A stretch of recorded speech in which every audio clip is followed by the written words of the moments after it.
नमस्कार मित्रांनो, बघा हा जो बॉल आहे किंवा यासारखा कुठलाही स्पेअर असेल, ह्याच्यासारखा कोणताही दुसरा ऑब्जेक्ट असेल, जसे छोटे छोटे मार्बल असतील, ह्याचा जर आपल्याला व्हॉल्यूम काढायचा असेल तर काय करावं लागेल हेच बघण्यासाठी आपल्याला काय करावं लागतं, वर्नियर कॅलिपरचं प्रॅक्टिकल समजून घ्यावं लागतं. तर बघूयात आपण ह्याचा कसा स्पेअरचा व्हॉल्यूम काढायचा. तर स्पेअरचा व्हॉल्यूम काढण्यासाठी फॉर्म्युला काय रे, तर V = 4/3 पाय r क्यूब. हा आपल्याला फॉर्म्युला 10वी मध्ये झालेला आपल्याला माहित आहे.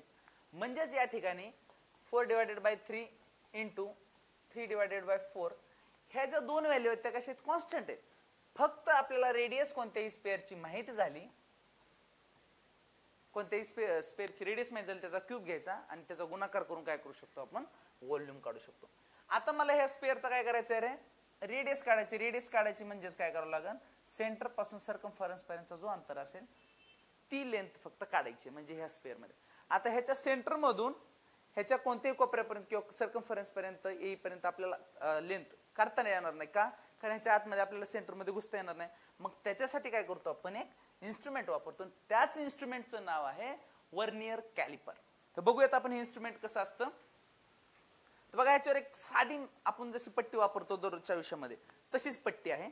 आणि त्या पट्टीमध्ये काय करायचं आपल्याला, समजा ही पट्टी ह्या ठिकाणी ठेवली आहे बॉल मोजण्यासाठी किंवा ह्याच्या रेडियस मोजण्यासाठी. आता रेडियस मोजू शकत नाही, त्यासाठी पहिल्यांदा आपल्याला डायमीटर मोजता येईल डायरेक्ट बाहेरून.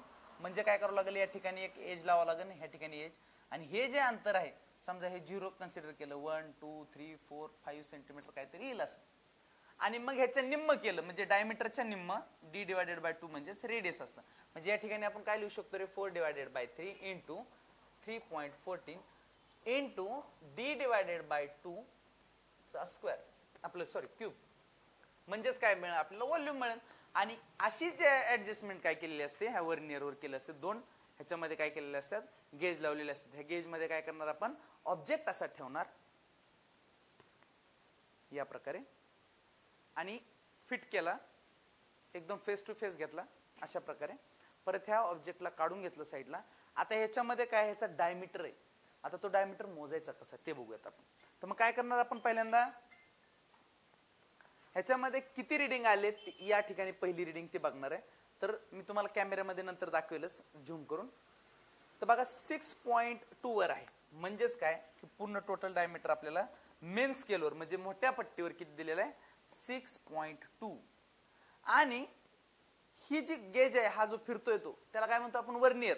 तो वर्नियरला काय करणार, ह्याच्यामध्ये प्लस करणार. आणि प्लस किती आहे ते, कुठली लाईन मॅच होती ह्याच्यावर बघायचं. कोणती लाईन ह्याच्यावर एकदम फेस टू फेस मॅच होती ह्या पट्टीवरची. तर कोणती होती, 1 2 3 4 5 6 नंबरची होती. मग 6 नंबर या ठिकाणी लिहायचं. आणि ह्याचा लिस्ट काउंट लिहायचा. तर लिस्ट काउंट काय आहे, तर 0.001 0.001 हा त्याचा लिस्ट काउंट आहे. म्हणजेच काय होणार रे, 6.2 आहे तसं.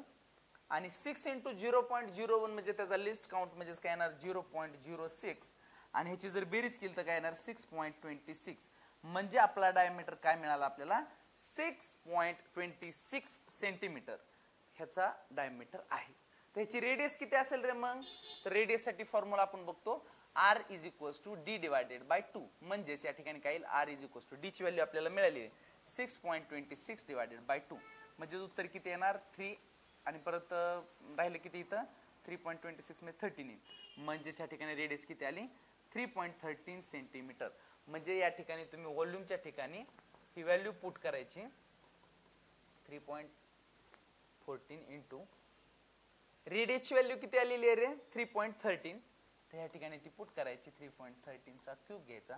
आणि ह्याला कसं लॉग टेबलच्या सहाय्याने सॉल्व्ह करायचं. लॉग टेबलने कसं सॉल्व्ह करणार, log 4 - log 3. लॉग टेबल आपण बघितलेलं आहे पाठीमागच्या लेक्चरमध्ये.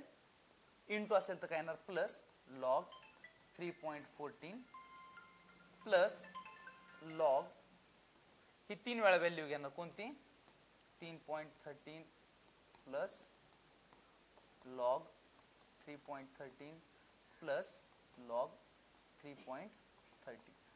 ह्याला सोडवलं 138.38 सेंटीमीटर क्यूब.